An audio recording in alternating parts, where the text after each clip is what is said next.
සුවපත් වේවා සුව බෝ වේවා ආයු වැඩේවා ඔබට රටට සහ මුළු ලෝකයටම. අද පෙබරවාරි මාසේ 11 වෙනිදා සිකුරාදා 2022 අවුරුද්දේ. ආගම අබින් වගේ කියන කතාව හරිම ප්‍රකටයි. කාලයකට කලින් ඉඳලා අහනවා කියවෙනවා. ආගම අබින් වගේ කියලා කියන්නේ අබින් කෑවම මොකද වෙන්නේ? ඇබ්බැහි වෙනවා. අබින් කෑවම මොකද වෙන්නේ? මත් වෙනවා. එතකොට ඇත්ත නැත්ත පේන්නේ නැහැ. ඇත්ත නැත්ත පේන්නේ නැති නිසා තමයි ආගම අබින් වගේ කියලා කිව්වේ. හැබැයි ආගම විතරක් නෙවෙයි ආගම අබින් වගේ කියලා ප්‍රකාශ කරපු දේශපාලන මතවාදයේ කරපින්නාගත් උදවිය ඇතුළු සමහර දේශපාලන මතවාද කරපින්නාගත් උදවියත් දේශපාලන මතවාදත් අබින් වගේ තමයි ඒවටත් ඇබ්බැහි වෙලා ඒවයින් මත් වෙලා ඇත්ත නැත්ත පේන්නේ නැහැ. ඒවයි ප්‍රතිඵල සමාජයක් විදියට අපි අත්විඳිනවා. පුවත් විදියට අපිට වාර්තා කරන්න පුළුවන්. ආගම අබින් වගේ වුණත් මිනිස්සුන්ට අබින් කවන එක නතර කරන්නේ නැත්තේ ඇයි? ඒ අබින් වගේ ආගමේ කට්ටඩිකම් කරන එහෙම නැත්නම් ඒවයි ඒජන්තකම් කරන උදවියට දුලපිදේනි හම්බ වෙනවා මිනිස්සු ආගම අබින් වගේ අන්දානුකරණයෙන් ඇදහුවොත්. අද ජාතික පුවත්පත්වල වාර්තා කරන ප්‍රධාන පුවත් සිරස්වල ඇහුවහම බැලුවාම දැක්කම ඔබට හිතෙයි මේ කතා කොයිතරම් දුරට ඇත්තද නැත්තද කියලා. බලමු. මේ තමයි අද ජාතික පුවත්පත් වාර්තා කරන ප්‍රධාන සිරස්වල.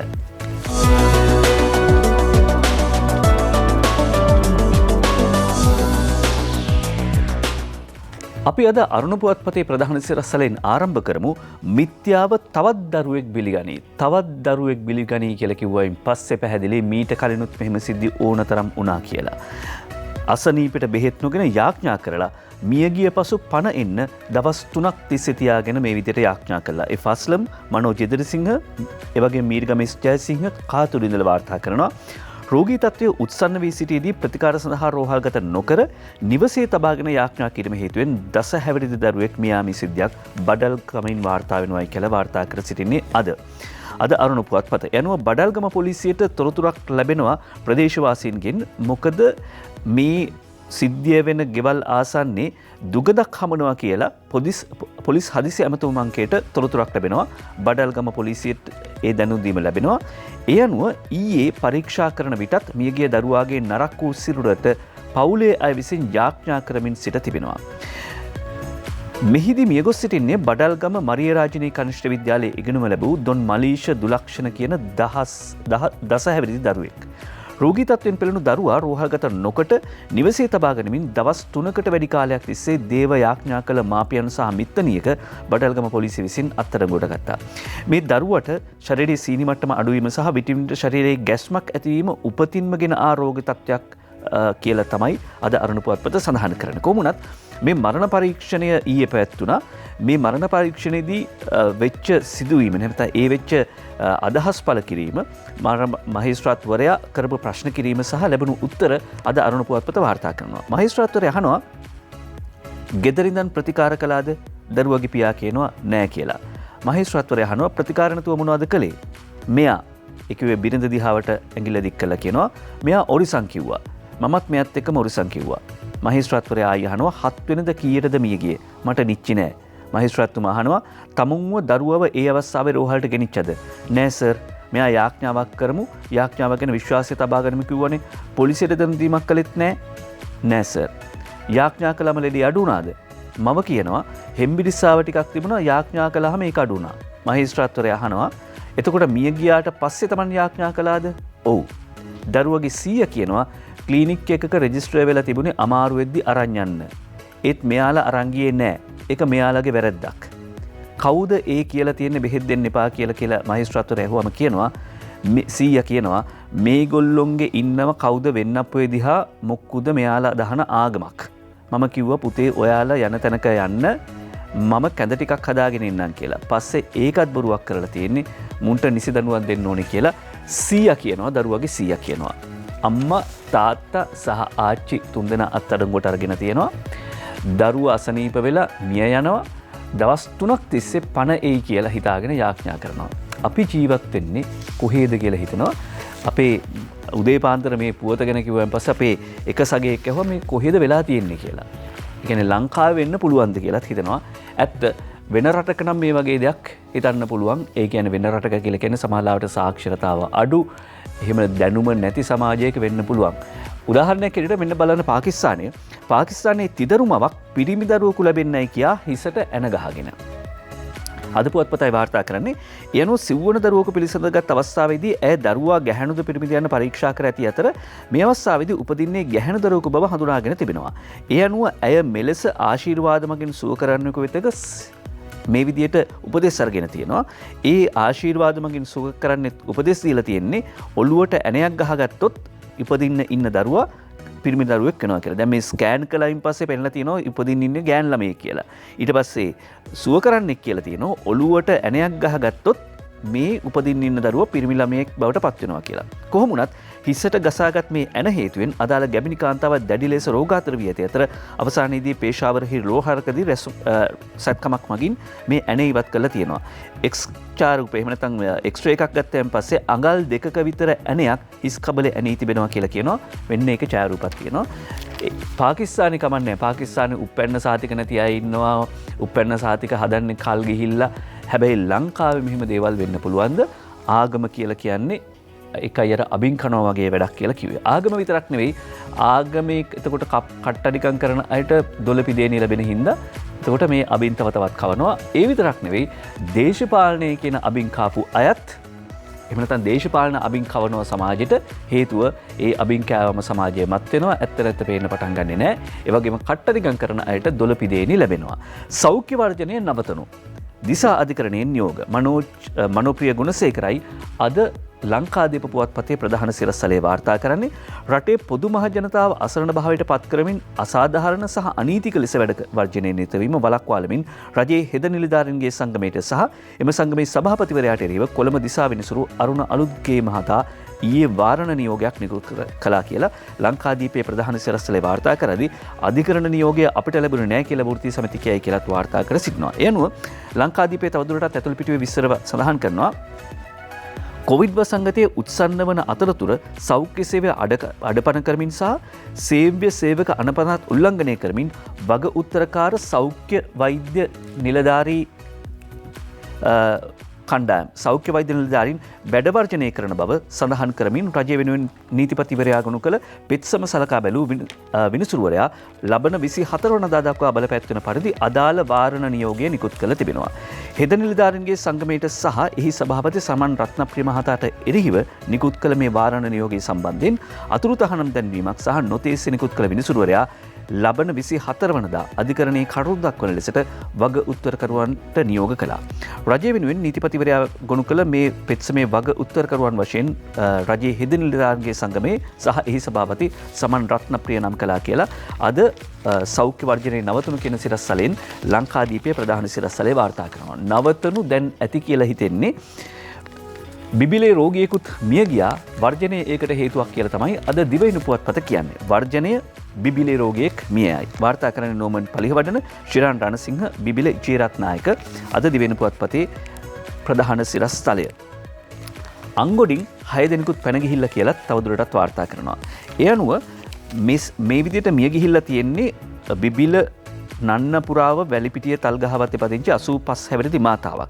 මියගිය කාන්තාව උදරාබාධයක් සහ හුස්ම ගැනීමේ අපහසුතාවක් හේතුවෙන් පසුගිය 8 වනදා ඇගේ ඥාතීන් විසින් රෝහලට ඇතුළත් කරලා තිබෙනවා. සෞඛ්‍ය සේවක වර්ජනයේ හේතුවෙන් රෝහලේ කරගත වෙ තිබූ එක්ස්රේ ස්කෑන් පරීක්ෂණ මේවා කරගන්න බැරි වෙලා තියෙනවා. ඒ නිසා මේ මරණය සිදු වුණා කියලා තමයි ඥාතීන් සඳහන් කර සිටින්නේ.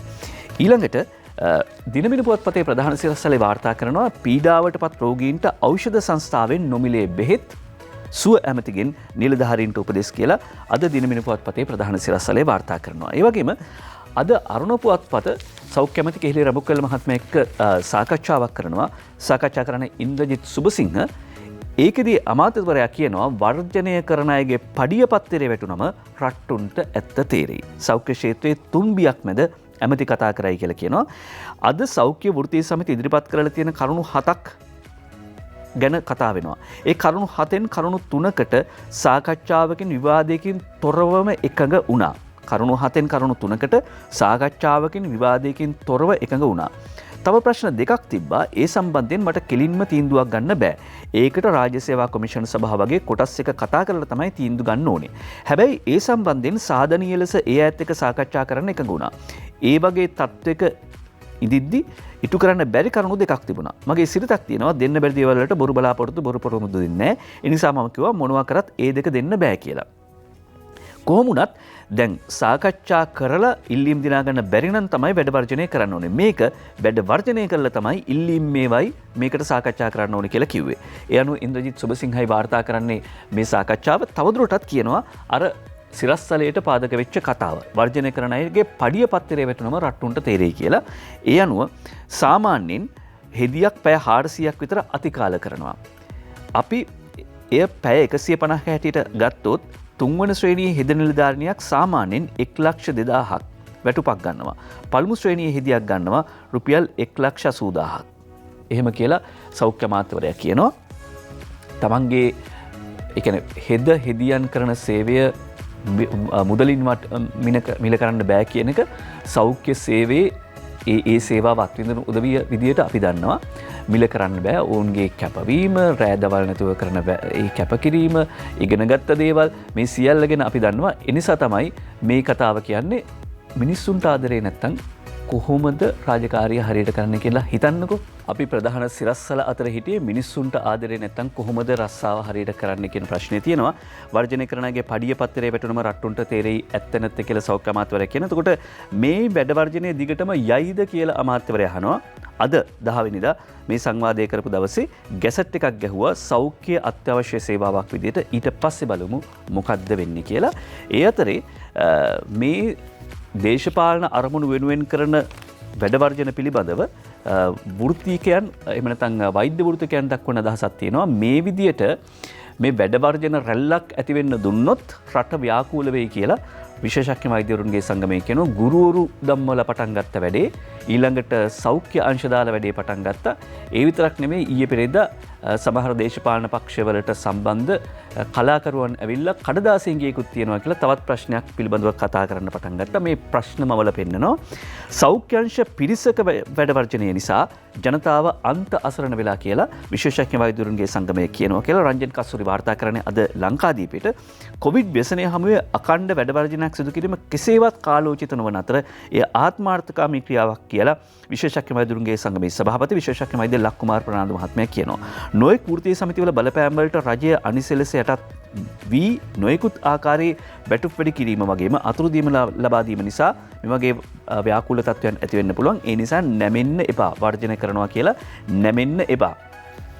වර්ජන රැල්ල වර්ධනය වුණොත් ඒක රට ව්‍යාකූල කරන්න හේතුවක් වෙනවා කියලා සඳහන් කරනවා. එතකොට එක පැත්තකින් සෞඛ්‍ය අමාත්‍යවරයා කියනවා මේ වර්ජන කරන අයගේ පඩිය මෙච්චරයි කියලා රට්ටු දැනගත්තයින් පස්සේ රටේ මිනිස්සු ඇත්ත නැත්ත තේරුම් ගනීවි කියලා. මේ ඇවිල්ලා පෝලිං වල දුක් විඳින්නේ දවසේ ආදායම සමහරලාට රුපියල් 500ට වඩා අඩු මිනිස්සු. නැත්නම් එහෙම ආදායමකුත් නැති. සමහරලාට පින්පඩිය එහෙම නැත්නම් සමෘද්ධි වගේ සහනදාරයක් ලබන උදවිය තමයි මේ විදිහට පෝලිං වල රැස්යාදු වෙන්නේ. හේතුව කොහොම හරි ණයක් හරි එහෙම නැත්නම් තියෙන දෙයක් උගසට දීලා හරි බෙහෙතක් ගන්න ඕන කෙනා මේ වගේ වෙලාවක ප්‍රයිවට් තැනකට එහෙම නැත්නම් පෞද්ගලික තැනක ගිහිල්ලා බෙහෙත් ගන්නවා. ඊළඟට ඇයි මේ වැඩ වර්ජන කරන්නේ? කවුද මේවා කරන්නේ? දින පහේ එජාප මන්ත්‍රී වාහන බලපත කෝටි 6කට වික්කා කියලා අද සුජිත් හේවාජූලිගේ සහ අංජුල මහික වීරරත්න වාර්තා කරනවා. ඉකුත් රජයේ සමයේ එක්සත් ජාතික පක්ෂයේ ජාතික ලයිස්තුවෙන් පත්වී දින 5ක් පමණක් සභාවේ සිටපු මන්ත්‍රීවරයෙකු ගෙදර ගිහිල්ලා තියෙන්නේ. ඔහුට රජයෙන් ලැබුණු වාහන බලපත්‍රය කෝටි 6කට විකුණා බව වරාය හා නාවික කටයුතු පිළිබඳ අමාත්‍ය රෝහිත අබේගුණවර්ධන මහත්මයා ඊයේ පාර්ලිමේන්තුවේදී කිව්වා. රනිල් වික්‍රමසිංහ මහතාගේ ඔඩොක්කුවේ සහ හිටපු සෞඛ්‍ය අමාත්‍ය රාජිත සේනාරත්න මහතාගේ කරට අත දාගෙන සිටි මේ පුද්ගලයා එසේ ඔඩොක්කුවේ සිටීදී සෞඛ්‍ය ක්ෂේත්‍රයේ වැටුප් විෂමතා ගැන කතා නොකළේ මන්දයි ප්‍රශ්න කරන බව ඊයේ පාර්ලිමේන්තුවේදී ඇහුවා. එතකොට ඔඩුක්කුවේ හිටිය කරට අත දාගෙන හිටිය නම් ඒ කාලේ ඇයි සෞඛ්‍ය ප්‍රශ්න ගැන කතා කළේ නැත්තේ? ඒ විතරක් නෙවෙයි දවස් 5ක් සභාවේ ඉඳලා කෝටි 6ක පර්මිට් එකක් අරන් ගෙදර ගියා කියලාත් සඳහන් කරනවා. මෙන්න සාධාරණ සමාජයක් සඳහා කැපවෙන උදවිය සිවිල් ක්‍රියාකාරිකයන් කියලා කියනවා. ඊළඟට මව්බිම් පුවත්පතේ ප්‍රධාන සිරස්තලයට යනවා. සහරාන් කට්ටිපැන්නේ CID ලොක්කන්ගේ වරදින් කියලායි සඳහන් කරන්නේ. කීර්ති මෙන්ඩිස් කුලියාපිටේ ශාක්‍ය ඉඳුර වාර්තා කරනවා CIDම අධිකරණයට මේ බව වාර්තා කළා කියලා අද වාර්තා කරනවා මව්බිම පුවත්පත. ඒ අනුව අපරාධ පරීක්ෂණ දෙපාර්තමේන්තුවේ නිලධාරීන් 2009 ඒ කියන්නේ පාස්කු ප්‍රහාරය වෙච්ච අවුරුද්දේ ඊට මාස දෙකකට විතර කලින් හරියට මාස දෙකකට කලින් මොකද මේ සිද්ධිය සිද්ධ වෙන්නේ පෙබරවාරි මාසේ. එතකොට ප්‍රහාරය සිද්ධ වෙන්නේ අප්‍රේල් 21 ඒ කියන්නේ මාස දෙකකට කලින්. පාස්කු ප්‍රහාරයට පෙර කැකුණුගොල්ල නිවසට ගිය අවස්ථාවේ එම ලිපිණයේ පදිංචිව සිටිපු සහරාන්ගේ බිරිය වන ෆාතිමා හාදියා යන අයගේ නිවසට ගොස් විධිමත් විමර්ශනයක් සිදු කිරීමට එවක අපරාධ පරීක්ෂණ දෙපාර්තමේන්තුවේ සිටි උසස් නිලධාරීන් නිසි උපදෙස් ලබා නොදීම නිසා පාස්කු ප්‍රහාරය වළක්වා ගැනීමට නොහැකිව ජීවිත 300කට ආසන්න සංඛ්‍යාවක් අහිමිවීම සහ ඊළඟට ජීවිත 500කට සංඛ්‍යාවක් තුවාල ලැබීම සිදු වුණා කියලා රහස් පොලිසිය ඊයේ අධිකරණයට දැනුම් දුන්නා. මෙලෙස ප්‍රකාශ සටහන් කරගෙන තිබෙන්නේ අපරාධ පරීක්ෂණ දෙපාර්තමේන්තුවේ ප්‍රධාන පොලිස් පරීක්ෂකවරයෙක්, විශ්‍රාමික පොලිස් පරීක්ෂකවරයෙක් සහ සැරයන්වරුන් 3 දෙනෙක් ඇතුළු නිලධාරීන් 5 දෙනෙකුගෙන්. ඊළඟට අපරාධ පරීක්ෂණ දෙපාර්තමේන්තුවෙන් වෙනුවෙන් පිළිතුරු ලබා දුන් සහකාර පොලිස් අධිකාරී මෙරිල් රංජන් ලමාහේවා මහත්මයා පාස්කු ප්‍රහාරය ගැන සෙවීමට පත් කළ ජනාධිපති කොමිසමේ නිර්දේශ අදාළ කරගෙන විමර්ශන සිදු කරගෙන යන බවත් ඊට අමතරව ලංකා දණ්ඩ නීති සංග්‍රහයේ වගන්ති 102 296 සහ 300 පාදක කරගනිමින් විමර්ශන කරගෙන යනවා කියලත් සඳහන් කර සිටියා. ඒ අනුව දැන් මේ සම්බන්ධ විමර්ශන සාධිකරණ කටයුතු ක්‍රියාත්මක වෙනවා. එක පැත්තකින් රජයට බලපෑම් කරනවා ජනාධිපති කොමිෂන් සභාවේ වෙළුම් 22 ඉදිරිපත් කරන්න වෙළුම් 22 ඉදිරිපත් කරන්න කියලා. එහෙම ඉදිරිපත් කරන්න කියලා බලපෑම් කරන පීඩනයක් ඇති කරන කවුද? සාක්කි දීපු සමහර උදවියගේ අදහස් එහෙම නැත්නම් සාක්කි දීපු අයගෙන් විස්තර අරගෙන සහ සමහරලාට කුප්‍රකට පොලිස් නිලධාරීන් සේවයෙන් අත්හිටුවපු නැත්නම් ඔවුන්ගේ කල්ක්‍රියාව මොකක්ද කියලා අනාවරණ වෙච්ච සමහර පොලිස් නිලධාරීන්ගෙන් විස්තර අරගෙන කතාවක් හදලා මේක බලයට පැමිණීම සඳහා කරපු කුමන්ත්‍රණයක් කියලා මතවාදයක් Zoom තාක්ෂණය ඔස්සේ එහෙම නැත්නම් එළිය පවත්වන සංවාදවලදී සාකච්ඡාවලදී එළියට දැම්මා. හැබැයි පැහැදිලිව තියෙනවා සාක්ෂි ඇතිව එහෙම නැත්නම් ලිඛිත සාක්ෂි තියෙනවා හිටපු නීතිපතිවරයා කියන්නේ කුමන්ත්‍රණයක් කියන වචන නිසා බලය ලබා ගැනීම සඳහා කියලා වචනයක් සඳහන් කරන්නේ නැහැ. එතකොට බලය ලබා ගැනීම කියන වචනය එකතු කරන්නේ මේක ගැන එක එක අර්ථකථනයක් දෙන උදවිය. දැන් බූමරංගය ගහලා තියෙනවා ගහපු බූමරංගය අහලා තියෙන විදිහට නම් බූමරංගයක් ගැහුවාම වැදිච්ච තැනටම ආයි එන්න ඕනේ. මැතිවරණය සඳහා රාජපක්ෂවරු බිය නැහැ කියලා අද පුවත්පතේ ප්‍රධාන සිරස්තලේ වාර්තා කරන දිනේෂ් සමරකෝන් වාර්තා කරන්නේ ආණ්ඩු පක්ෂයේ ප්‍රධාන සංවිධායක අමාත්‍ය ජොන්ස්ටන් ප්‍රනාන්දු කියන කතාව ඔබතුමාලා ඡන්ද ඉල්ලනවනේ අපි ඡන්ද දෙනවා. පුංචි ඡන්දයට සජබ සූදානම් කියලා සජබ මාධ්‍ය ප්‍රකාශක පාර්ලිමේන්තු මන්ත්‍රී මරික්කාර් මහත්මයා කිව්වා කියලා දිනේෂ් සමරකෝන් වාර්තා කරනවා. අපිටත් මහපාරත් ඔට්ටුයි ඒ වගේම රැල්ලත් ඔට්ටුයි කුඹර වගේම ඡන්දෙත් ඔට්ටුයි කියලා අගමැතිතුමා කරපු අභියෝගය අපි බාර ගන්නවා කියලා ඔහු සඳහන් කළා කියලා කියනවා.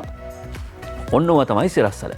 සාමාන්‍යයෙන් කියනවා මනමාලියෙක් නැති මඟුල් ගයක් නෑ කියලා. ඔබ විශ්වාස කරනවාද දැන් ඉඳලා මනමාලියෙක් නැති මඟුල් ගෙවල් තියෙනවා. අද පෙබරවාරි මාසේ 11 වෙනිදා 1975 අවුරුද්දේ පෙබරවාරි මාසේ 11 වෙනිදා තමයි 72 ව්‍යවස්ථාව ලංකා ආණ්ඩුවේ ව්‍යවස්ථාවේ පළවෙනි සංශෝධනය සිද්ධ වුණා කියලා කියන්නේ. පළවෙනි ව්‍යවස්ථා සංශෝධනය සිද්ධ වෙන්නේ 72 ව්‍යවස්ථාවට 1975 අද වගේ දවසක. හැබැයි එතකොට පාර්ලිමේන්තුව තිබුණේ කොළඹ කොටුවේ. ජනාධිපති ලේකම් කාර්යාලය අද පිහිටුවා තිබෙන ස්ථානයේ. ඊළඟට පාර්ලිමේන්තුව එන්නේ ජයවර්ධනපුර කෝට්ටේ රාජධානියට අතීත රාජධානියට ඊට පස්සේනේ 1985 අවුරුද්දේ අද වගේ දවසක තමයි ශ්‍රී ජයවර්ධනපුර කෝට්ටේ ලංකාවේ අගනගරය එහෙම නැත්නම් අගනගරයේ විදිහට ප්‍රකාශයට පත් කරන්නේ. ඒ 1985 ශ්‍රී ජයවර්ධනපුර කෝට්ටේ තමයි ලංකාවේ අගනගරය බවට පත් කරන්නේ ඒ අද වගේ දවසක. පාර්ලිමේන්තුවේදී කතා වෙච්ච දේවල් අද පාර්ලිමේන්තුවේ පුවත් අතරේ වාර්තා කරනවා ඩේලි මිරර් පුවත්පත Bill to amend PTA presented in House පාර්ලිමේන්තුවට ඊයේ සඳහන් කළ විදේශ අමාත්‍ය මහාචාර්ය ජී.එල්. පිරිස් මහත්මයා ත්‍රස්තවාදය වැළැක්වීමේ පනත පාර්ලිමේන්තුවට ඉදිරිපත් කිරීමට නියමිතයි. ඊට පස්සේ it can be challenged by any citizen in the Supreme Court. පාර්ලිමේන්තුවට ඉදිරිපත් කළාට පස්සේ විවාදයට ගැනීමට කලින් අධිකරණය හමුවේ ඕනම අභියෝගයකට ලක් කරන්න පුළුවන් ඕනම පුරවැසියෙක්ට කියලා සඳහන් කරනවා. ඒ වගේම ජාත්‍යන්තර ප්‍රමිතීන්ට අනුව මේ පනත සකස් වී ඇති බවත් සඳහන් කරනවා. ඊයේ පාර්ලිමේන්තුවේදී මේ පිළිබඳව සාකච්ඡා පැවැත්වුණා. 1884 අවුරුද්දේ අද වගේ දවසක තමයි ඉස්සෙල්ලා බිත්ති 4ක් ඇතුලේ එල්ලා මැරීමට කටයුතු ආරම්භ කරලා තියෙන්නේ. මොකද ඊට කලින් ප්‍රසිද්ධිය මහජන ප්‍රදර්ශනය එහෙම නැත්නම් මිනිසුන්ට පේන්න එලිමහනේ එල්ලා මැරීම තමයි සිද්ධ වුනේ. 1884 අද වගේ දවසක තමයි වැලිකඩ බන්ධනාගාරය ඇතුලේ බිත්ති 4ක් තුල නැත්නම් බිත්ති 4කින් වටවෙච්ච ස්ථානයක එල්ලා මැරීම ඒ සම්ප්‍රදාය ආරම්භුණා කියලා කියන්නේ. පෙරේද පාර්ලිමේන්තුවේදී කිව්වා නැවත වතාවක් තෝරාගත් අපරාධකරුවන් සඳහා කුඩුකාරයෝ ওই වගේ තෝරාගත් උද්දවිය සඳහා මරණ දඬුවම ක්‍රියාත්මක කරන්න ඕනි කියලා පාර්ලිමේන්තුවේදී කතා වුණා. ඊයේ පාර්ලිමේන්තුවේදී ප්‍රජාතන්ත්‍රවාදී සුරක්ෂිත කිරීමට විධායකයේ ව්‍යවස්ථාදායකය අධිකරණයේ ශක්තිමත් කළ යුතුයි කියලා ජනාධිපති නීතිඥ අධිකරණ අමාත්‍ය අලි ශබ්රි මහත්මයා කරපු ප්‍රකාශය ස්වර්ණා විජේකෝන් නුවන් කොඩිකාර සහ සන්ධ්‍යා කරුණාරත්න වාර්තා කරනවා දිනමින පුවත්පතට. අපි අධිකරණ කටයුතු කරන්නේ උත්තරීතර නීතිය වන ආණ්ඩුක්‍රම ව්‍යවස්ථාව ආරක්ෂා කරන්න. අවුරුදු 42ක් තිස්සේ තියෙන ත්‍රස්තවාදී වැළැක්වීමේ පනතේ පුද්ගල නීතියට තරම් ගැලපෙන්නේ නැති යම් යම් යල්පැනගිරි දේවල් තියෙනවා. අපි ඒව ඉවත් කරන්න කටයුතු කරන අවුරුදු 42කට පස්සේ දැන් ඒක ප්‍රමාණවත් නැතුළු. මං අහන්න කැමති විපක්ෂයේ සිටින පිරිසකින් අවුරුදු 5ක් ඉඳලා මේ වගේ දෙයක්වත් කළේ නැත්තේ ඇයි කියලා. දැන් විවාද කරනවා, දැන් විවේචන කරනවා. හැබැයි මේ අවුරුදු 42ක් තිස්සේ තිබිච්ච අඩුපාඩු තමයි අපි හදන්න යන්නේ. අවුරුදු 5ක් හිටියා මොනවද කළේ? ප්‍රජාතන්ත්‍රවාදී වටිනාකම් දිගින් දිගටම බලපෑම් වලට යටත්ව තිබෙනවා කියලා විපක්ෂ නායක සජිත් ප්‍රේමදාස මහත්මයා සඳහන් කළා. ත්‍රස්තවාදී වැළැක්වීමේ පනත යටතේ පුද්ගලයන් 400ක් රඳවාගෙන සිටිනවා. යාපනයේ දිස්ත්‍රික් මන්ත්‍රී සුමන්දිරමන් සඳහන් කළා.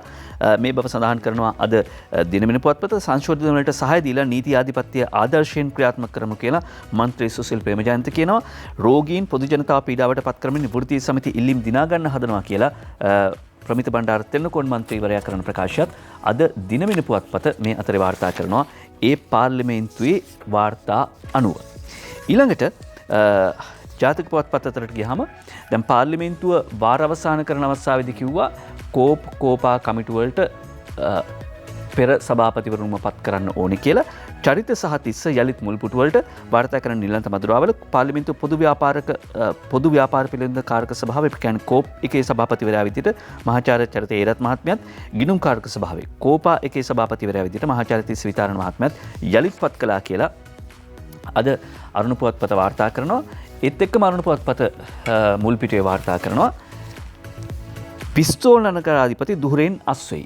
පිස්තෝල නගරාධිපති දුරෙන් අස්වෙයි නුවන් ජයසේකර මීගහ ජඳුර සාජිත් පුෂ්ප කුමාර අම්බලන්තොට ඉඳලා වාර්තා කරන්නේ හම්බන්තොට නගරාධිපති එරාජ් රවීන්ද්‍ර ප්‍රනාන්දු ඊයේ එම දුරෙන් ඉල්ලා අස්ුණා පෞද්ගලික හේතුවක් මත ඉල්ලා අස්ුණා කියලා සඳහන් කරන්නේ. කොහොමුණත් පහුගිය දවස්වල ලංකා ලුණු සංස්ථාවේ හම්බන්තොට පරිශ්‍රයේ ඉස්සරහ පිටේ ඉඳගෙන අට්ටාල ගහගෙන උද්ඝෝෂණ කළේ කවුද කියන එක පිළිබඳව මාධ්‍ය වාර්තා කළා. පිස්තෝල නගරාධිපති දුරෙන් අයින් වෙයි කියලා අද අරුණ පුවත්පතේ තුල ජාතික පුවත්පත් බොහොමයක් වාර්තා කරනවා. ඊළඟට පානදුර ගිලන් රතර යෙදුරු පානදුර රෝහලේ ගිලන් රතර යෙදුරු බුලින් කිව්වේ ඔහුව මරන්න ආවා කියලා. හැබැයි ඔහු කුඩිජාවාරම්ක එක කොටස්කාරයෙක් කියලා මේ වෙන විට අනාවරණ වී තිබෙන පොලිස් පරීක්ෂණවලදී බෙඩික්කරුයි කේතුමති රියදුරුයි එකම සිරමැදිරියක ඒ නිසා බන්ධනාගාරය මාරු කරන්නයි මහේස්ත්‍රාත්ගේ නියෝගයක් කියලා පොතුපිටියේ සුමිත් රණවක වාර්තා කරනවා. ඊළඟට අද පුවත්පත කියනවා සහතික මිලට වී මෙට්‍රික් ටොන් 25000ක් මිලදී ගත්තා කියලා වී අලෙවි මණ්ඩලයේ සභාපතිවරයා කරන ප්‍රකාශය. යනෝ සහතික මිලට වී මෙට්‍රික් ටොන් 25000ක් ගත්තා කියලා තමයි අද පුවත්පතට උන් සඳහන් කර සිටින්නේ. වී අලෙවි මණ්ඩලයේ සභාපතිවරයා 102 වගේ මුදලටත් ගියා කියලා සමහර තැන්වල වාර්තා කරනවා. 90 95 98 කියන මුදල් මිලට තමයි මිලදී ගැනීම සිදු වෙන්නේ. හැබැයි අද අරුණ පුවත්පත කතුවකේ සඳහන් කර තිබුණා සමහර ප්‍රදේශවල රුපියල් 60ට අඩුවෙනුත් විකිනෙනවා. මේ මිලදී ගැනීමේ ක්‍රියාදාමයේදීත් සමහර විට වී මෝල්ලු උපක්‍රමශීලීව කටයුතු කරන්න ඉඩ තියෙනවා. ඒකට ඉඩ තියන්න එපා කියලා. මෝල්ලු ඒ විදිහට කටයුතු කරනවා වගේම මාෆියාවන් විදුලියේදී ක්‍රියාත්මක වෙනවා කියන එකත් තෙලිදරව් වෙමින් පවතිනවා. කුඩා බලාගාර 214කින් විදුලිය නිලන්ත මදුරාවල වාර්තා කරන ලංකා විදුලි බල මණ්ඩලයේ කුඩා ජල විදුලි බලාගාර 214කින් විදුලිය මිලදී ගන්න බව විදුලි ජන ව්‍යාපෘති සංවර්ධන ඇමති රාජ්‍ය අමාත්‍ය දුමින්ද දිසානායක මහත්මයා ඊයේ පාර්ලිමේන්තුවේදී කිව්වා. ඒ වගේම පුනර්ජනනීය බලශක්තියට බාධා එල්ලෙනවා දිගටම ගෙවල් වල සූර්ය පැනල සවි කරලා අවුරුදු 2ක් ගිහිල්ලා හැබැයි විදුලි සමදතා දීලා නැහැ. කවුද මේ විදුලි සමදතා දෙන්න ඕනේ? විදුලි බල මණ්ඩලය. විදුලි බල මණ්ඩලයෙන් විදුලි සමදතා දීලා නැහැ කියලා අද ලංකාදීප පුවත්පතයි උපුටා දක්වන්නේ මේ ප්‍රකාශය. සුජිත් හේවාජුලිගේ සහ අංජුල මහික වීරරත්නයි වාර්තා කරන්නේ ලංකාදීපයට. ඒ රාජ්‍ය අමාත්‍යවරයා කියනවා රූෆ්ටොප් සෝලා ගත්තොත් අද වෙනකොට මෙගාවොට් 40ක් තියෙනවා ගෙවල් වල. සෝලා හයි කළා විදුලි බල මණ්ඩලයේ තාම කනෙක්ෂන් එක දෙන්නේ නැතුව අවුරුද්දක් දෙකක් මේවා බලාගෙන ඉන්නවා සමහර අය. මෙන්න මේ කියන දේවල් වලට අපි විදුලි බල මණ්ඩලයත් සමග සාකච්ඡා කරලා තීන්දුව අරගෙන අදාළ නිලධාරීන් දැනුවත් කරලා මේවා රටේ අවශ්‍යතාවයෙන් පාවිච්චි කරන්න පුළුවන් තත්ත්වයට පත් කරන්න ඕනේ.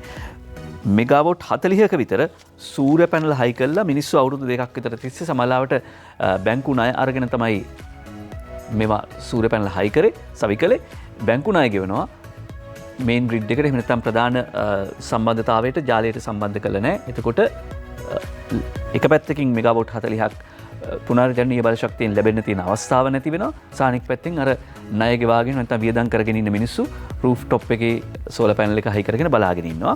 ඒ නිසා තමයි කියන්නේ එක පැත්තකින් සමෘද්ධි ආදී අඩු ආදායම් ලාභීන් සඳහා රුපියල් 2500ක ආදායමක් ලබා ගැනීමට අවස්ථාව උදා කර දෙමින් ඒ අයගේ ගෙවල් වල සූර්ය පැනල් සමීකරීමේ යෝජනාවක් ඒක කැබිනට් මණ්ඩලයේ අනුමැතියත් අරගෙන තියෙනවා. ඒවා ඉක්මනට ක්‍රියාත්මක වෙන්න ඕනේ කියලා කියනවා.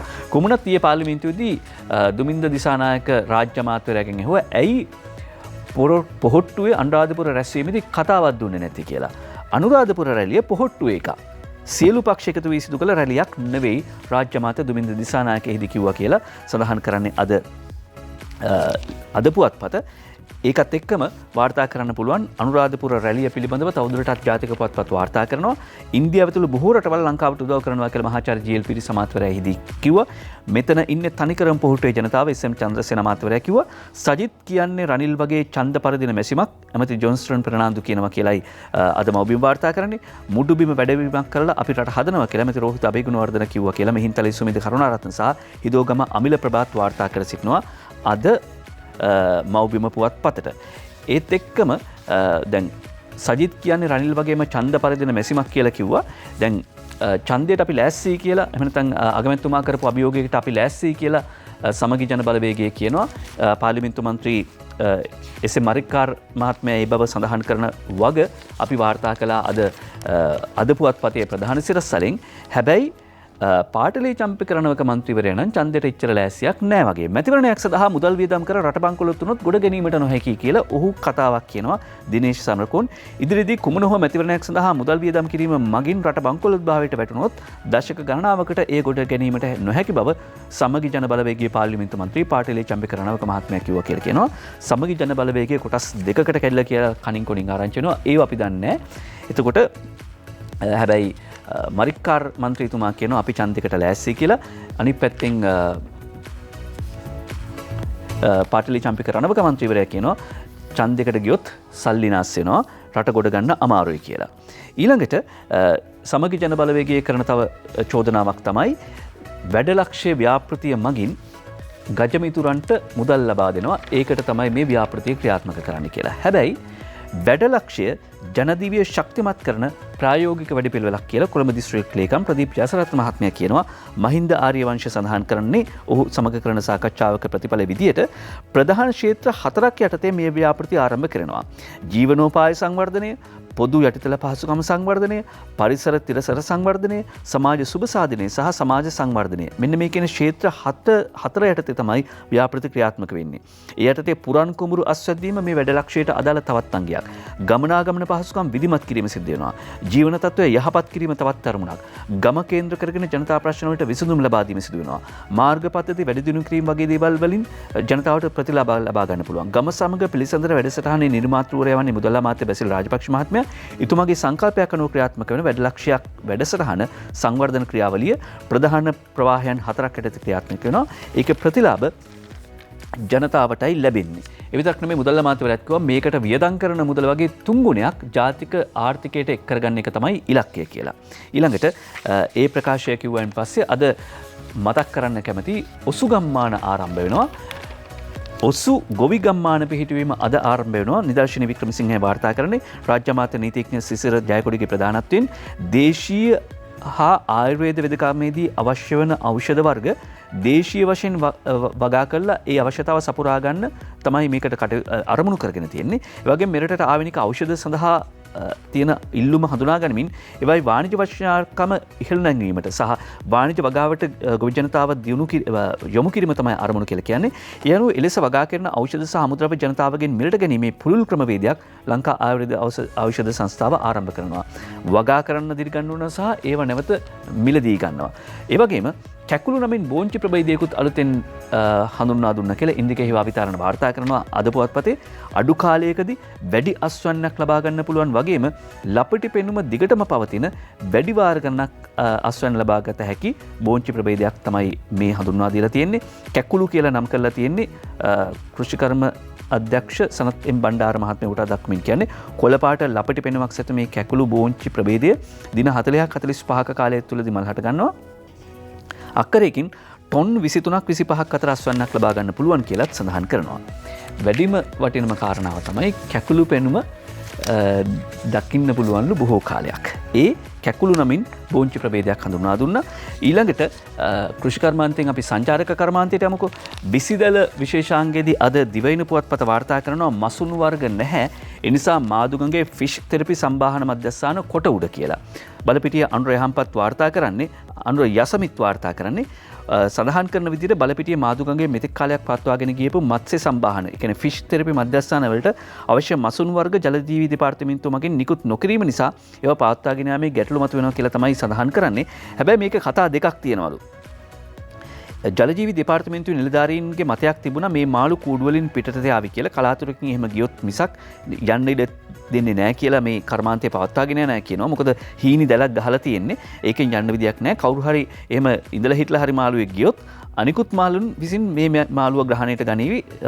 පිටතට ගියත් මාළුවෙක් කලාතුරකින් හරි රතු තිලාපි මාළුවෙක් එළියට ගියොත් වර්ණය නිසා ගඟේ ඉන්න මාළුන්ගෙන් ගොදුරක් බවට පත් වෙනවා කියලා. ඒ නිසා කොහොම හරි මේ අවදානම් තත්ත්ව නිසා ජලජීවි දෙපාර්තමේන්තුව වනජීවි දෙපාර්තමේන්තුවෙන්ට දැනුම් දීලා තියෙනවා බලපත්‍ර නිකුත් කරන්න එපා කියලා. ඒකෙන් ඔවුන් පීඩාවට පත් වෙලා තියෙනවා කියලායි කියන්නේ. හැබැයි දැන් මෙහෙම කර්මාන්තය පවත්වාගෙන යන අයට ඒ කර්මාන්තය පවත්වාගෙන යන්න අවසර ලැබෙන්න ඕනේ. ඒ වගේම නියාමනය වෙන්නත් ඕනේ. අර කිව්වට එළියට යන්නේ නැහැ කියලා එළියට යෑම වෙන්න පුළුවන්. ගියොත් අපේ ආවේනික මත්ස්‍ය සම්පතට දැඩි බලපෑමක් කියලා උදාහරණයක් ඇටියට මේ දියවන්නාව අපි කිව්වා අද වගේ දවසක තමයි ජයවර්ධනපුරයේ ලංකාවේ අගනුවර හැටියට ප්‍රකාශයට පත් කරන්න කියලා. අගනුවර තියෙන ජලතලය දියවන්නා උද්‍යානය අවට එහෙම නැත්නම් මේ පැලවත්ත වැව මේ ආදී ප්‍රදේශවල ගෙවල් වල ඇති කරපු මාළු ගෙනල්ලා දාලා දැන් ඒවයි ආවේනික මත්ස්‍ය ගහණය ශීඝ්‍රයෙන් අඩු වෙමින් යනවා. නිකමට ගියොත් ඔය දියවන්නාව අද්දර එහෙම නිකන් ඇවිදින වෙලාවක බලන්න පාට මාළු විසුතු මසුන් දැක ගන්න පුළුවන්. අන්න ඒ වගේ අවදානමක් තියෙන නිසා තමයි වනජීවි දෙපාර්තමේන්තුව තීරණයක් කරගෙන තියෙන්නේ. හැබැයි ප්‍රමිතියකින් යුතුව මේ කර්මාන්තය කරගෙන යන්නත් ඉඩ තියෙන්නත් ඕනේ. ඊළඟට අලි මදිවට හරක් කියලානේ කියන්නේ. අලි මදිවට කතරගම බුත්තල පාරේ කොටි කියලා කතරගම සන්දිම දේවප්‍රිය වාර්තා කරනවා. දවල් කාලෙදී අලි ඉන්නවා. දිවා කාලෙදී අලින් 6 දිනකු සහ එක් ඇතකු මාර්ගයේ ගැවසෙමින් යන එන වාහන නවතා කෑම බලහත්කාරයෙන් ලබා ගන්න අතර ඇතැම් වාහන වලට පහර දෙමින් දැඩි අලාභහානි සිදු කිරීමත් මෙවැනි විට වාර්තා වෙනවා. මීට අමතරව රාත්‍රී කාලෙදී දිවියන්, ඒ කියන්නේ කොටි කියලාත් කියනවනේ, ගල්ගේ නැමැති ප්‍රදේශයේ ආසන්නයේ සිටින අතර මාර්ගයේ යන එන වාහන වෙත කඩා කප්පණමින් වාහනවල යන්න බැරි වෙන විදියට මාර්ගයේ ඇවිද යමින් සිටිනවා කියලායි සඳහන් කරන්නේ. ඒ අනුව අලිමදිවට කොටි. දැන් එහෙමයි කියලා කොටි බලන්න කියලා රැට ඒ වෙලාවට යන්න ලෑස් වෙන්න නරකයි. මොකද අද අනික් පැත්තෙන් වාර්තා කරන කාරණාවක් තමයි අර පහුගිය දවසක පිටිපස්සෙන් ලුහු බැඳ ගිහිල්ලා සතෙක්ට කරදර කරපු සිද්ධියක් තිබුණානේ. පසුපස ලුහු බඳමින් වන අලියෙකුට හිංසා කරපු කැබ්රත රේදුරට ලක්ෂ 2ක දඩ. මිහින්තලේ රංග චතු වාර්තා කරන දිවෙන පුවත්පතට පිටිපස්සෙන් ලුහු බඳමින් ගිහිල්ලා මේ ඡායාරූප ගන්න ගෙස්ලට පින්තූර ගන්න කියලා මේ අලියගේ පිටිපස්සෙන් ගිහිල්ලා අලියට කරදර කළා. කැබ්රත රේදුරට ලක්ෂ 2ක දඩ කියලා වාර්තා කරනවා. ඒ වගේම ඊයේ අපි සඳහන් කර සිටියා යාල ජාතික වනෝද්‍යානයේදීත් මෙහෙම සිද්ධියක් වෙලා එතෙන්දී නම් නන්දිමිත්‍ර කැබ් එකට පහර දුන්නා කියලා කියනවා. ඒ නිසා සෙල්ලම් කරන්න යන්න නරකයි. නන්දිමිත්‍රගේ සිද්ධිය යාලෙන් වාර්තා වුණේ හම්බන්තොටින්. හම්බන්තොට ජාත්‍යන්තර වරායේ හදිසි ප්‍රතිචාර ඒකකෙන් ප්‍රදේශයේ ප්‍රජාවට විශාල සහයක් ලැබෙනවා කියලා ශමිල පෙරේරා වාර්තා කරන අද පුවත්පතට මේවා ප්‍රධාන ධාරාවේදී වාර්තා නොවන පුවත්. හම්බන්තොට නගරයේ පිහිටි වෙළඳ සංකීර්ණයක පහුගියදා ගින්නක් හටගත්ත විශාල ගින්නක්. මේක සාර්ථකව පාලනය කරගන්න පුළුවන් වුණේ හම්බන්තොට ජාත්‍යන්තර වරායේ හදිසි ප්‍රතිචාර ඒකකය තියෙන එහෙම නැත්නම් මේ ගිනි නිවීමේ ඒකකය නිසා හම්බන්තොට මහනගර සභා බල ප්‍රදේශයේ හදිසි ගිනි නිවන උපකරණ ඒ කියන්නේ හදිසි ගිනි නිවීම සඳහා නිසි ගිනි නිවන උපකරණ නොමැති විශාල අඩුවක් පැවතුණා. දක්ෂ ගිනි නිවන ඒකකයක් සහිත හම්බන්තොට වරායේ සමීපව පිහිටී තිබීම නිසා මේ වගේ අවදානම් සාගත තත්ත්වයන්ගෙන් මිදෙන්න පුළුවන්කම තියෙනවා කියලා වාර්තා කරනවා. ඒ අනුව ඒ කියන්නේ තියෙන ප්‍රතිලාභ කියන්නේ ඍජුව ආර්ථිකයට ලැබෙන ප්‍රතිලාභ විතරක් නෙවෙයි මේ වගේ වක්‍ර ප්‍රතිලාභ තියෙනවා හම්බන්තොට වරාය ඉදිකිරීම නිසා. ඊළඟට එතකොට ඒවට ආපු චෝදනා ගැන දැන් නිකන් කල්පනා කරලා බලන්න. පාර්ලිමේන්තුවේදී ඊයේ මතුවෙච්ච තවත් අදහසක් වාර්තා කරනවා අද මව්බිම් පුවත්පතේ තමයි මාසික ගිණුම්කාරක සභාවේ වාර්තාවක් මාසිකව මැති සභාවට ගේන්න නම් ඒ කියන්නේ ගිණුම්කාරක සභාවේ වාර්තාව මාසිකව මැති සභාවට ගේන්න නම් විධිවිධාන සැකසිය යුතුයි. මොකද රනිල් වික්‍රමසිංහ පාර්ලිමේන්තු මන්ත්‍රීවරයා එල්ලා සිටියා ගිණුම්කාරක සභාවේ මාසික වාර්තාව මාසිකව එවන්න පාර්ලිමේන්තුවට කියලා. අනුරාධා හේරත් සහ සඳුන් ගමාරච්චි වාර්තා කරනවා රජයේ මූල්‍ය කටයුතු පිළිබඳව රාජ්‍ය ගිණුම්කාරක සභාවේ වාර්තාවක් මාසිකව පාර්ලිමේන්තුවට ඉදිරිපත් කරන්නට නම් වෙනම විධිවිධාන සකසා ගත යුතු බව සභානායක අධ්‍යාපන මන්ත්‍රී දිනේෂ් ගුණවර්ධන මහත්මයා රනිල් වික්‍රමසිංහ මහත්මයාට තේරුම් කළ දුන්නා කියලා වාර්තා කරනවා. ඊළඟට පෙරේදා EPF ETF එකට අධිභාරයක් 125 අධිභාරය පැනවෙනවද කියන එක පිළිබඳව පාර්ලිමේන්තුවේ කතා වුණා. අධිභාරයට එරෙහිව ඊ උද්ඝෝෂණයක් පැවැත්වුණා. ඒකට නිමල් සිරිපාල් ද සිල්වා ඇමතිතුමත් සහභාගී වුණා කියලා අද චාරූප වාර්තා කරනවා දිවයින පුවත්පත. ඊළඟට දිනමින පුවත්පතට යනවා. දිනමින පුවත්පත අපි අර කලින් කිව්ව පාටිලී චම්පික රණවක පාර්ලිමේන්තු මන්ත්‍රීවරයා කියනවා නෑ නෑ දැන් ඡන්ද ඕනේ නෑ ඡන්ද වලට ගියොත් රටබංකොලොත් වෙනවා ගොඩ ගන්න අමාරුයි කියලා. හැබැයි අනිත් පැත්තෙන් දිනමින පුවත්පත වාර්තා කරනවා සම්මුඛ සාකච්ඡා සහ පොත්පිංචවල් වලින් රට සංවර්ධනය කරන්න බෑ කියලා. විපක්ෂ නායක සජිත් ප්‍රේමදාස මහත්මයා කරන ප්‍රකාශය සම්මුඛ සාකච්ඡා පොත්පිංචවල් හදලා එහෙම නැත්නම් කන්ෆරන්ස් කියලා හෝටල් වලට පිරිස් ගෙන්නලා ඒ වයින් රට සංවර්ධනය කරන්න බෑ. ස්වර්ණා විජේකෝන් නුවන් කොඩිකාර සහ සන්දා කරුණාරත්න වාර්තා කරන්නේ අද දිනමින පුවත්පතට.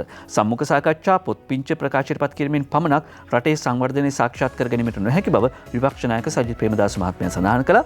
ආර්ථික අර්බුදය ඇතුළු අර්බුද ගණනාවක් රට ඇතුළේ නිර්මාණය වෙලා තියෙන වෙලාවක පක්ෂපාත ભેද දුරලා අපි සියලු දෙනාම කටයුතු කරමු කියලා එතුමා යෝජනා කරනවා. ඊළඟට කුමුදුපුල් ශාන්ත වාර්තා කරනවා කටුනායකදී මහානාමට කරදරයක් කියලා. මොකද්ද මේ කරදරය කියලා බැලුවාම එන්නත් මාත්‍රා තුනම ලබාගෙන තියෙනවලු. හැබැයි එන්නත් කාඩ් පත නැති නිසා Tamanට කරදරයක් සිද්ධ වුණා කියලා එහෙම නැත්නම් Tamanට ගැහැටක් සිද්ධ වුණා කියලා ප්‍රවීණ ක්‍රිකට් ක්‍රීඩක රොෂාන් මහානාම මහත්මයා ට්විටර් ගිණුමේ සඳහන් තබනවා. තමන් එක්සත් රාජධානියේ ඉන්නකොට තමයි මාත්‍රා දෙකක් ගත්තේ. තුන්වෙනි එක මෙහෙදි ගත්තා. කොහොමුණත් කාඩ් එක තිබුණේ නැහැ කියලා මට යන්න ටිකක් ප්‍රමාද වුණා කියලා මම ගැටලුවකට මුහුණ දුන්නා කියලා. වැදගත්ම දේ තමයි එන්නත විදගන්න එක. ඊළඟ වැදගත් දේ තමයි කාඩ් එක තමන් ගාව තියාගන්න එක. ඒක සාමාන්‍ය කාරණාවක්. හිටපු සෞඛ්‍ය සේවා අධ්‍යක්ෂ ජෙනරාල්වරයා වර්තමාන පරිසර අමාත්‍යාංශයේ ලේකම්තුමත් ගුවන් තොටේදී කාඩ් එක තියෙනවද නැද්ද කියන එක පරීක්ෂාවට ලක් වුණා කියලා අපි මීට කලින් වාර්තා කළා. විශේෂඥ අනිල් ජාසිංහ මහත්මයාත් කාඩ් එක පෙන්නලා තමයි අන්තිමට රට ගියේ. ඒක නිසා කාඩ් එක තියාගන්න එක වටිනකම. අඩුතරමින් ඒකේ පින්තූරයක් හරි අරන් තියාගන්න එක ෆෝන් එකේ වටිනවා. මොකද එහෙම නැත්නම් අපේ දත්ත හොයාගන්න ටිකක් අමාරු වෙන්න ඉඩ තියෙනවා. ඊළඟට අද පුවත්පත වාර්තා කරනවා කැබලිත්ත කොටියාගල වනාන්තර කොටස් වගා කටයුතු දෙන්න එපා කියලා ජනාධිපතිතුමාට ලිපියක් ලියනවා ඒකාබද්ධ පරිසර සංවිධාන 13ක් HI තුෂාරය වාර්තා කරන ඒ බව අද පුවත්පතට ආක්‍රමිකතා පරීක්ෂණය යද්දිම පියතුමා යල විදුහල්පති පුටුවට අධ්‍යාපන අධ්‍යක්ෂ මහරෑවිත් වාඩි කළ කියලා නිලන්ත මදුරාවල මේ සිද්ධිය වාර්තා කරන්නේ විභාග ආක්‍රමිකතාවක් සම්බන්ධයෙන් චෝදනා ලැබ ඒ පිළිබඳ පරීක්ෂණ අවසන් වන තෙක් මීගමු කලාප අධ්‍යාපන කාර්යාලයට අනුයුක්ත කර සිටපු මීගමු සාන්ත මරියා විදුහල්පති ජයන්ත වික්‍රමසිංහ පියතුමා නවවෙනිද රාත්‍රී 8:30 පමණ පාසලට කැඳවාගෙන පැමිණිලා නැවත විදුහල්පති ධූරයේ පිහිටුවීමට කලාප අධ්‍යාපන අධ්‍යක්ෂ චමින්ද ප්‍රනාන්දු පියවරගෙන තිබෙනවා කියලා නිලන්ත මදුරාවල වාර්තා කරනවා. මේවා තමයි සිද්ධි. ඒ අතරේ අද දිනවෙන පුවත්පත වාර්තා කරනවා ඩලර්ස් ඇස් දන් දෙයි කියලා. හොඳට පේන ඇස් දෙකක්, හොඳට දකින ඇස් දෙකක්, දුර දකින ඇස් දෙකක් තව කාට හරි දන් දෙනවා කියලා කියන්නේ හරි වටිනවා. ඒකට පින්කම දෙගුණ තෙගුණ වෙනවා. ඩලස් ඇස් දන් දෙයි. ආබාධිතයන්ට සලකන විදිය සමාජයක ශීලාචාරකම මනින දර්ශකයක් දිවිසැරියට සැරයටියක් උත්සවයේදී ඇමති ඩලස් කියයි කියලා අද වාර්තා කරනවා දිනමින පුවත්පත. මගේ පුතා ඇරෙන්න ආනන්දට අතින් අල්ලගෙන ගිය දෙවන පුතා බ්‍රයන් කියලා සඳහන් කරනවා. මේ සිද්ධි පිළිබඳව ඒ කියන්නේ මේ තමයි එක උදාහරණයක් ආබාධිතයන්ට අපි සලකන්න ඕනේ විදිය. ඩලස් ඇස් දන් දෙයි ආබාධිතයන්ට සලකන විදිය සමාජයක ශීලාචාරකම් මනින දර්ශනයක් කියලා එතුමා හිදී සඳහන් කළා කියලා අද වාර්තා කරනවා දිනමින පුවත්පත. දිනමින පුවත්පතේ ඒ වාර්තාවෙන් පස්සේ දැන් දරුවන්ට ඇස් දන් දෙනවා වගේ තමයි දරුවන්ට නුවණස දන් දීම. නුවණස දන් දීම ඇස් දන් දීම හා සමානයි. හැබැයි දරුවෝ පොතපත කියවන්න වැඩිය උනන්දුවක් නැහැ. ඒ නිසා තමයි මේ පොතපත නිරස දරුවන්ට පොතපතට වැඩිය අකමැති දරුවන්ට සිංහල ජවනිකා කලේ කියලා අකිල සපමල් කියනවා. අකිල සපමල්ගේ සිංහල ජවනිකා නවතම නාට්‍ය නිර්මාණය මංගල දක්ම පසුගියදා පැවැත්වුණා. අලුත්ම නාට්‍ය සමාජගත කිරීමේ වගකීම පිළිබඳව ඔහු තිලානි ශානිකා වන්‍යාරච්චි එක්ක අරුණ පුවත්පතේ සාකච්ඡා කරනවා. පොතපත නිරස දරුවන්ට තමයි සිංහල ජවනිකා කලේ කියලා. සිංහල ජවනිකා නාට්‍ය ලියන්න පාදක කරගත්තේ අපොස සාමාන්‍ය පෙළ ඒ වගේම උසස් පෙළ ළමයින්ට නිර්දිෂ්ට සීලුම ග්‍රන්ථ ආශ්‍රය කරගෙන. එතකොට මේ වගේ උත්සාහයන් ආචාර්ය ජයලත් මනෝරත්නයන් ගුරුතරුවේදී උත්සාහ කරලා පෙන්වුවා. මේ තමයි නිරස කියලා හිතන දරුවන්ට රස බෙදන විදියට කොහොමද සාහිත්‍ය පාඩම කියා දෙන්නේ. සාහිත්‍ය පාඩම තරම් රහට කියා දෙන්න පුළුවන් පාඩමක් තවත් නැහැ කියලා සාහිත්‍ය ඉගෙන ගනිද්දී අපි දැනගෙන තියෙනවා. දරුවෝ සාහිත්‍යයට ලැබි නැති වුණාට එහෙම නැත්නම් පතපොතට ලැබි නැති වුණාට දරුවෝ තාක්ෂණයට එහෙම නැත්නම් තාක්ෂණික මෙවලම් වලට හරියට වහවැටිලා ඉන්නේ. ඒ වහවැටිල්ල කොහොමද කියලා කිව්වොත් බත් කන්න ඕනෙත් නැහැ, කන්න බොන්න ඕනෙත් නැහැ දරුවන්ට මේ විදිහේ තාක්ෂණික මෙවලමක් තිබුණොත්. ඊළඟට මේ තාක්ෂණික මෙවලම් කොයිතරම් අපිව තල්ලු කරලා තියෙනවද අපි නොහිතන තැන්වලට මගුල් ගෙදරක නම් මනාලිය ඉන්න ඕනේ. මනාලියයි නැති මගුල් ගෙයක් තියෙන්න පුළුවන්ද? පුළුවන්. මෙටවර්ස් තාක්ෂණයෙන් ඉන්දියාවේ පැවැත්වුණු පළමු විවාහ උත්සවය. අද පුවත්පතේ වාර්තා කරන ඉන්දියාව තුළ ප්‍රථම වරට ත්‍රිමාණ, ඒ කියන්නේ මෙටවර්ස් තාක්ෂණය භාවිත කරමින් සංවිධානය කරන විවාහ මංගල්‍යයක් පහුගිය පෙබරවාරි 5 වෙනිදා පැවැත්වුණා කියලා අද පුවත්පත වාර්තා කරනවා. ඒ අනුව මෙටවර්ස් තාක්ෂණය අනුව මනාල යුවලගේ ඩිජිටල් අවතාර දෙකක් එම අවස්ථාවට සම්බන්ධ කරලා තියෙනවා. විවාහෝත්සවෙත් ආරාධනා ලැබුණු පිරිසුත් මෙටවර්ස් තාක්ෂණය හරහාම ඒ මගින්ම ඩිජිටල් අවතාර විදියට ඒකට සම්බන්ධ කරලා තිනවා. රාය 8 ඉඳලා 9 වෙනකන් කාලෙදී මේ අවස්ථාව සංවිධානය වී තිබෙනවා. හැබෑ විවාහ මංගල උත්සවයක් වගේම ඒ කියන්නේ හැබෑ විවාහ මංගල උත්සවය භෝපාල් වලදී පැවැත්වලා තියෙනවා. මේකේ මෙටවර්ස් තාක්ෂණයෙන් මේ අවතාර එකතු කරලා වෙඩින් එක තියලා තියෙනවා වෙනම විදියක. මෙටවර්ස් තාක්ෂණයෙන් මනමාලයක් හදාගන්න පුළුවන්. හැබැයි ආදරය හදාගන්න පුළුවන්ද? කල්පනා කරලා බලන්න වෙනවා. ඊළඟට චීන චන්ද්‍රිකාවක් අභ්‍යවකාශයේ කුණු සුද්ධ කළා. ලෝකේ අනෙක් රටවල් මේ සඳහා අත්හදා බැලීම් කරද්දී චීනය තවත් පියවරක් ඉදිරියට තියලා තියෙනවා. චීන චන්ද්‍රිකාවක් අභ්‍යවකාශයේ කුණු ඉවත් කළා. අද පුවත්පතේ තමයි වාර්තා කරන්නේ. චීනයට අයත් චන්ද්‍රිකාවක් මගින් පසුගිය මාසයේදී පෘථිවි කක්ෂයේ පවතින දිගු කාලයක් පුරා අකර්මණ්‍ය වී ඇති තවත් චන්ද්‍රිකාවක් පෘථිවි කක්ෂයේ ඉඳලා කිලෝමීටර් 300ක් පමණ ඈතට විසි කරලා තියෙනවා. මේ විදිහට කුණු ඉවත් කිරීම ආරම්භ කරලා තියෙනවා. එහෙම ග්‍රහලෝක අතර බලය තහවුරු කරගන්න යද්දී මේ හරිත ග්‍රහලෝකයේ මොකද වෙන්නේ? රුසියානු යුද නෞ 6ක් කළු මුහුදට එයි. යුක්‍රේනය ආක්‍රමණය කළහොත් බොස්පරස් සමුද්‍ර සංධිය වහනවා තුර්කිය කියයි. එහෙම වුණොත් අපිට මොකද වෙන්නේ? කොහොමුණත් මේ සියල්ල දරා ගැනීමේ හැකියාව කලාවෙන් සමහර වෙලාවට හිත පන්නරේ එහෙම නැත්නම් හිතට ලබා දෙනවා. මහ පොළොවේ දේශපාලන යථාර්ථය පියාඹන මුනිස්සම් ඒක පිළිබඳව සමාවෙන්න වාරණය නිමයි ඉගිලන මාළුවෝ එයි කියලා වාර්තා කරනවා මේ පුවත. අද වාර්තා කරන දිවෙන පුවත්පත වාරණයේ නිමයි ඉගිලන මාළුවෝ එයි කියලා වාර්තා කරනවා මේ පුවත. 30 තමයි වාර්තා කරන දිවෙන පුවත්පතට වාරණයේ නිමයි ඉගිලන මාළුවෝ එයි දීර්ඝ කාලයක් තිස්සේ පැවති වාරණය නිම කරමින් සංජීව පුෂ්පකුමාර විසින් අධ්‍යක්ෂණය කරපු ඉගිලන මාළුවෝ සිනමාපටය මෙරට සිනමා ශාලාව ප්‍රදර්ශනය සඳහා රංගුම් පාලක මණ්ඩලය අවසර දුන්නා කියන පුවතත් එක්කම